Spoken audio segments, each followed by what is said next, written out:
Greetings, everyone, and welcome to the big show. I'm your host, Jerk. That's right, the first one of 2022, and I don't know about you all, but boy, do I hope this year is different than the last couple, and not just a 2022.0. My New Year's plans were quite tame, as everyone is hiding out at home, so we did some Big Show Live, and I gotta say, I was having fun, which is rare for going live, but that's going to bring us to today's guest, and I think I may have to retire them from the show for a while, but I just don't know. Every time they're on, I think this is the funnest guest right now. So let's go ahead and bring them out here once again. Ladies and gentlemen, put your hands together for the Tech Tree Tier 7 Russian Heavy Cruiser. Give it up for Riga. What is this, like the fourth or fifth time they've been on? I can't help it. The more I play it, the more I love it. And this isn't one of those Jerk loves weird boats and he cannot lie sort of crushes. This is a, whoa, this girl gets me kind of crush. And speaking of girls, let's get the commander and modules up on the big screen, and it is none other than Snegorotchka with, wait a minute, that is Ivan B. Terrible hanging out with Storm and Norman and Mr. Clean, and you can't see it on this screen, but I'm just a couple weeks away from completely maxing out Ivan 16 Legendary 4, which is going to improve the dispersion even more, perhaps to the point where we can entirely remove Scott and put on someone else. But whom? Probably Rygerwald, or however you say that name, which will make the AP do more damage and reduce the reload by like a fraction of a second. I don't know, there might be somebody else. Anyway, in the last two appearances, we've seen this ship on the B spawn of Crash Zone, and I moved into a center island and just kind of camped there, and I said in these videos that I really prefer to have Riga on a flank, and in this video and the one that follows it, if you stick around, I am getting a flank spawn, in this case on Greece, and in the subsequent video, Land of Fire, which if you follow Zarkoon, he actually just did a video on the Riga on that map, and it's always interesting for me to see how others play ships differently, because you can play it however you want, but he and I definitely play it in different ways. But let's get to this game. As I mentioned, we're on Greece. Whoa, whoa, whoa. Is that going to get us demonetized? It better not, because we're not recording this whole thing all over again. Anyway, we're on Greece, and my lovely assistant is in the Azuma, and it is a legendary tier match because every game is a legendary tier match these days.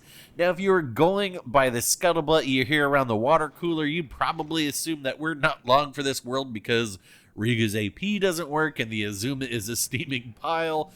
However, could it be that if you play the ships the way they should be played, that you can expect different results?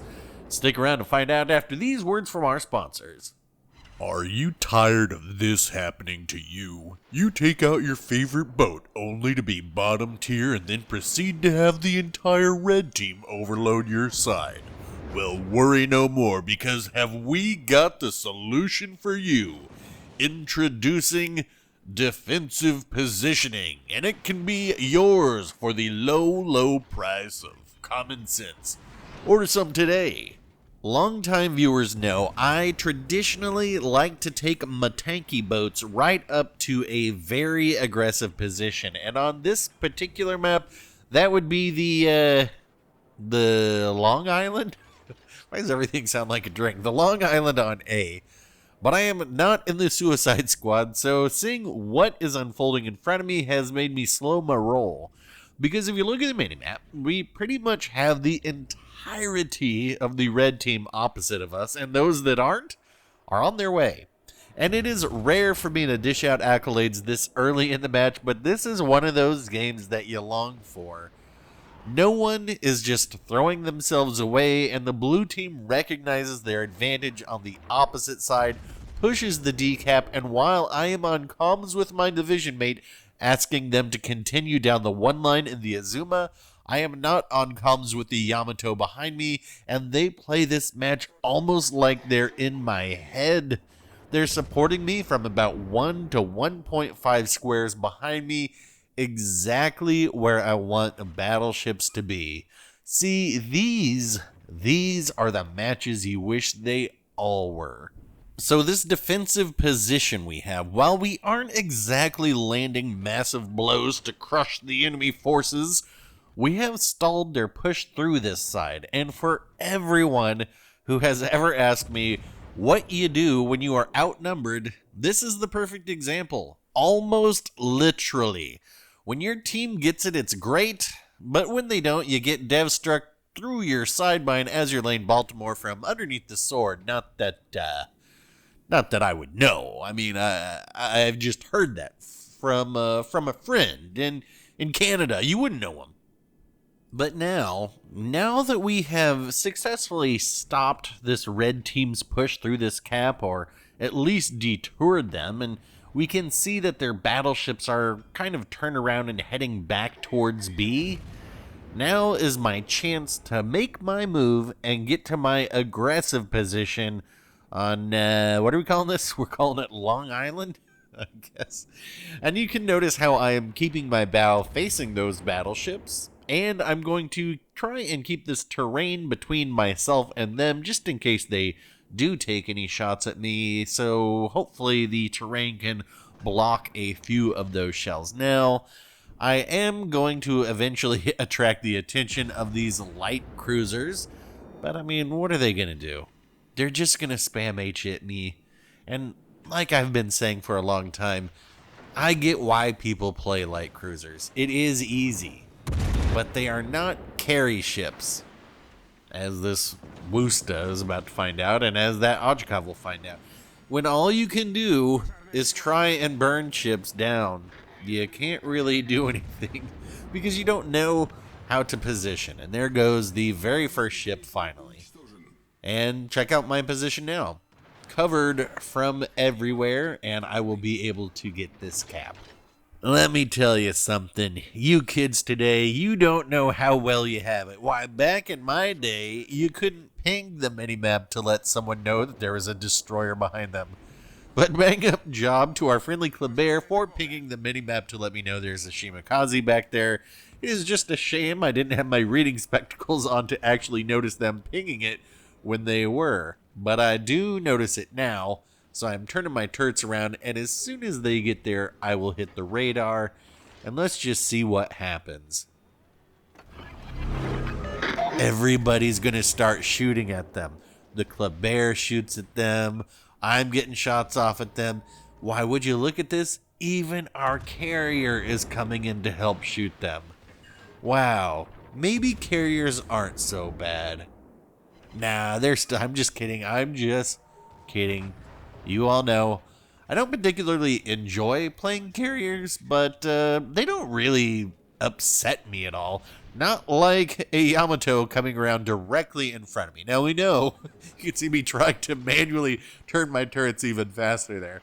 Now we know, the Riga from this range, it can easily Citadel Yamato. I've shown it numerous times, so once we get these turrets turned around, this should very easily be our second ship sunk.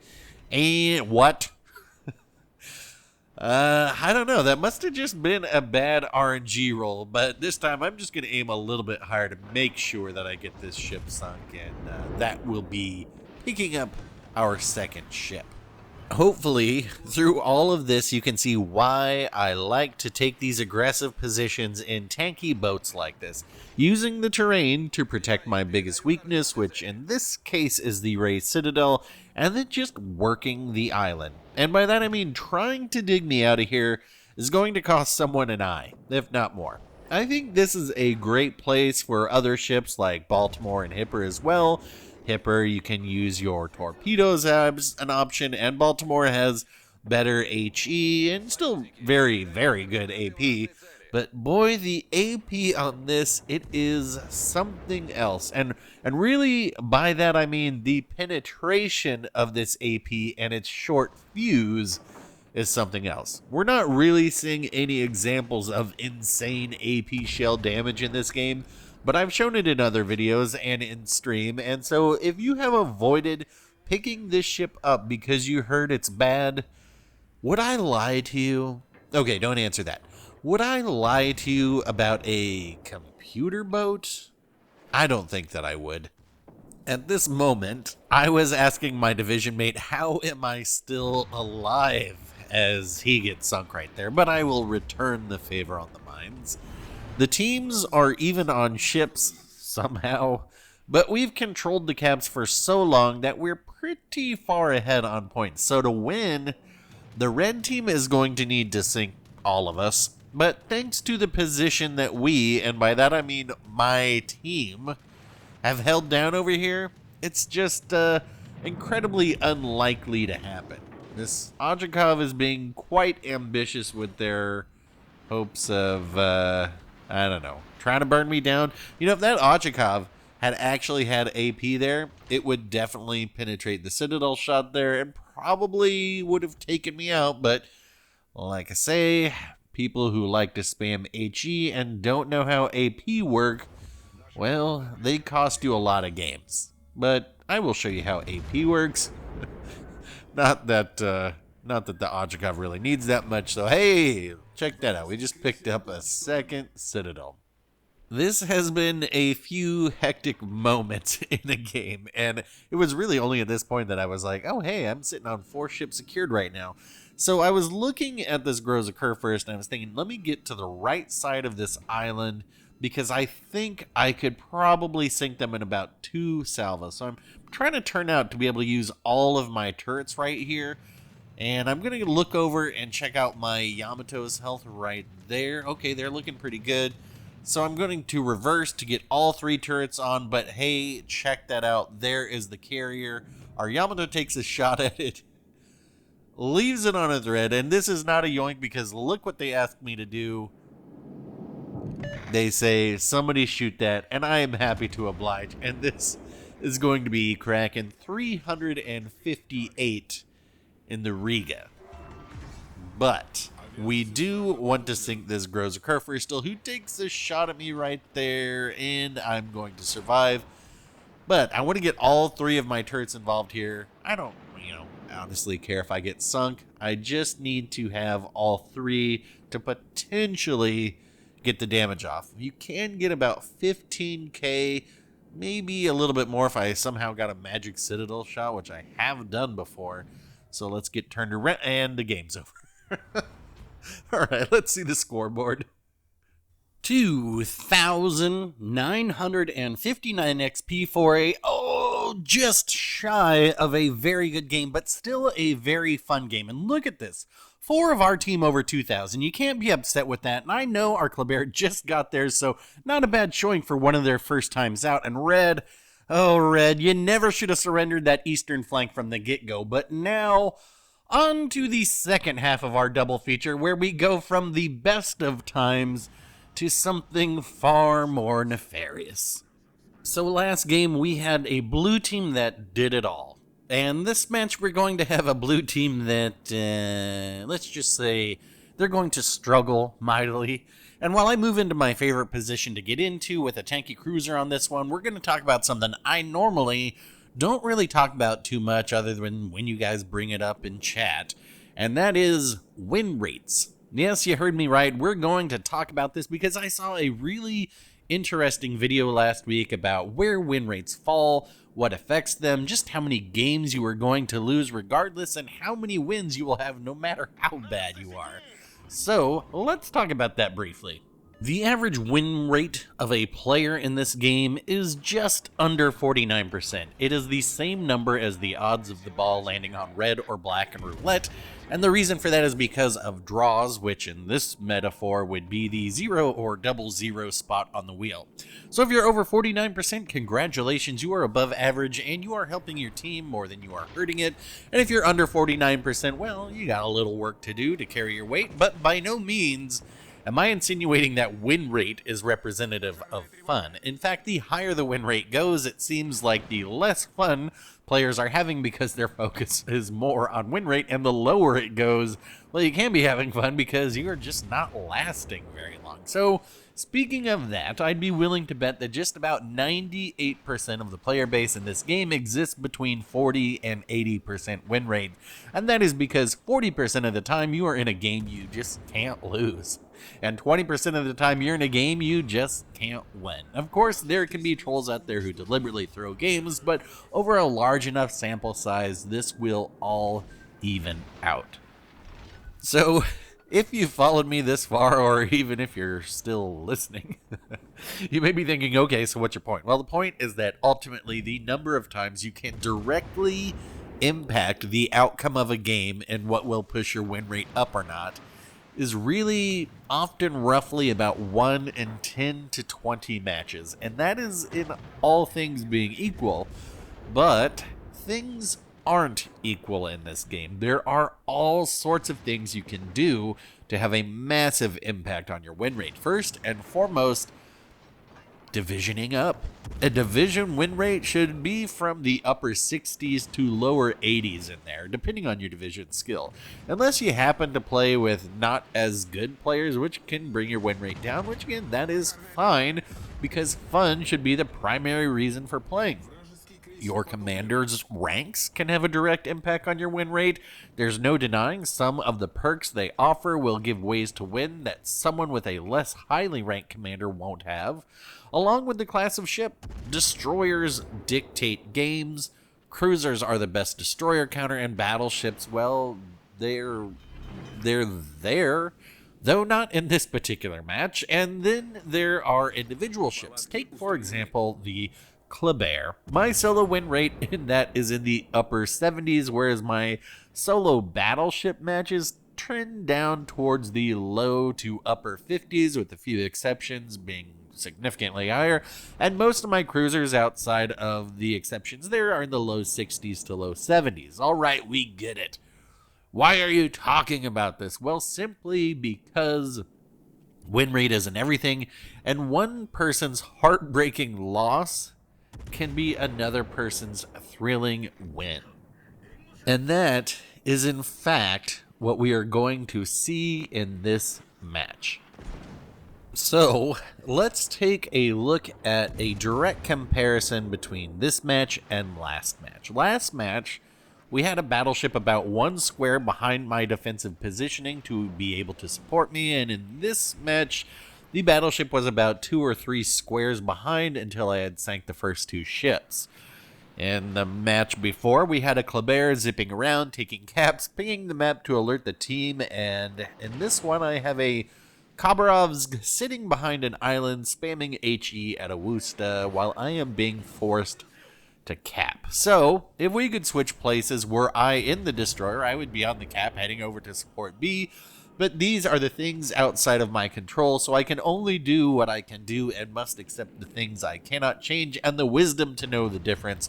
What is this, Potatoes Anonymous? We're a third of the way into this match, and 45% of my team is already sunk. So the west flank has collapsed, and things aren't looking too hot right now. As a matter of fact, I was already pretty sure that this match was unwinnable already, just by seeing where my teammates were positioned and what they'd done so far. And conversely, if you look at the red team, the Wusta up north is retreating to a better position, continuing to reset me and take out my precious secondaries, hint hint. The western flank is continuing to push through, setting up a crossfire for their Stalingrad on B, and while our B spawn destroyer did push into B and the cruiser stuck around to support, the battleship that spawned there completely abandoned them to position to the bottom of the map, a place that is far from the 1 to 1.5 squares away. So congratulations to them. They positioned themselves away from any support, and surprise, surprise, they're all alone, and I think it is safe to say, not long for this game. The question has now become, how can we win this game? Is it even possible? I mean, it's not out of reach. It is 4 to 5 ships, but I will say the chances look pretty slim. But maybe, just maybe, this is one of those random 1 in 10 or 20 games where my actions can directly have that impact to decide it. So the first thing that I need to do is finish capping this base.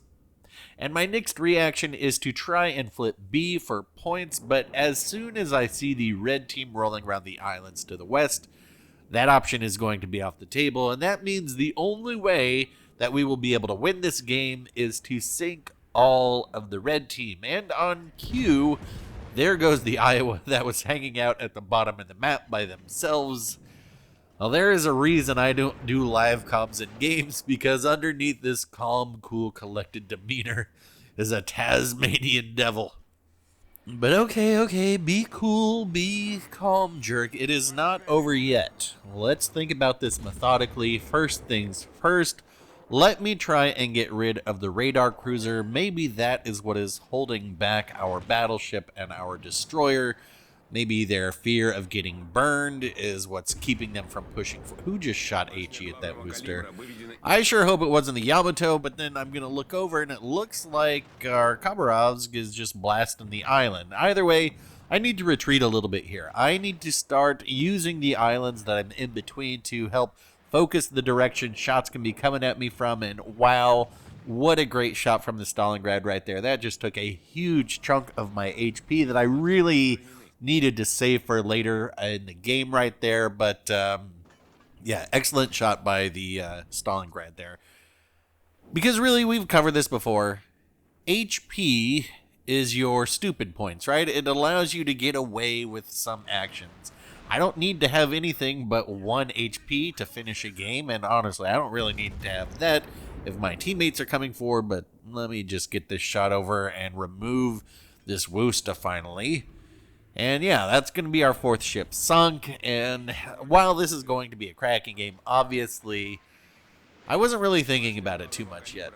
I was still thinking, how can I get this win? Alright, well, obviously, the Kleber is on B. We can tell because that Yamato's been getting hit, and it is not resetting the cap. So since our Yamato is up to the north, I want to use this island on my left to get down here to limit the angles that the Alaska on the red team are going to be able to shoot at me, and potentially this Yamato as well, who just took a very hefty hit. But first, there is the Kleber. Let me get some shots off on it, and if our Khabarovsk were positioned somewhere rather than behind an island, maybe they could be shooting this right now. But our Khabarovsk is positioned behind an island, and, you know, that's just beyond my control right now. So I'm trying to get these shots off on that Kleber. But now that they're gone, I'm looking at the Alaska. I'm going to look at this Yamato.